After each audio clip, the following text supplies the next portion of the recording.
Well, just a few months ago, Governor Gavin Newsom was touting California's record budget surplus. Fast forward to today and the grim prediction that lawmakers will have to balance a budget deficit of more than $54 billion.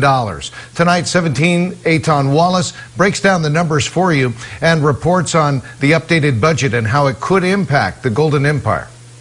$54.3 billion. That is the updated projection for this year's California budget deficit. We are at a time that's simply unprecedented. Governor Gavin Newsom announced the updated numbers today, and he said unemployment in the Golden State could soon get even worse. We are projecting that unemployment will peak north of 24.5%. One could argue we're already there. And on that issue, state employees appear safe for now. But the governor is proposing a 10% cut for all state workers, including himself. Now being forced back into this position where we are having to make cuts breaks my heart. Because one thing I know about cuts, there's a human being behind every single number.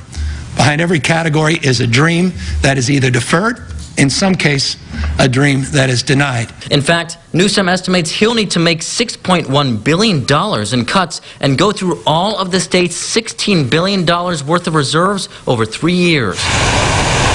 However, he is calling on Congress to pass the $3 trillion HEROES Act, which he says would provide the state with the ability to negate some of the cuts. He also notes the budget has a $19 billion shortfall for public school education across the state, including here in Kern. To make up for some of that shortfall, the state will take $2 billion from pension funds and $4.5 billion of federal funding from the CARES Act. The administration's budget director says unless the state receives additional funding from the feds, the state would enact the following cuts on its public university system, including Cal State Bakersfield. If federal funds are not provided, an additional 10% base cut to both UC and CSU.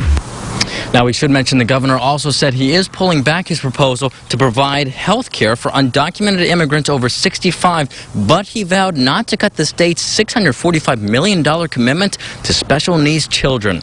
Meantime, the governor did not address how the deficit will impact key state-funded projects right here in the valley, including high-speed rail and improvements to the sinking Friant-Kern Canal. We are looking into that, and we'll bring you updates when we learn more. In Bakersfield, Eitan Wallace, 17 News.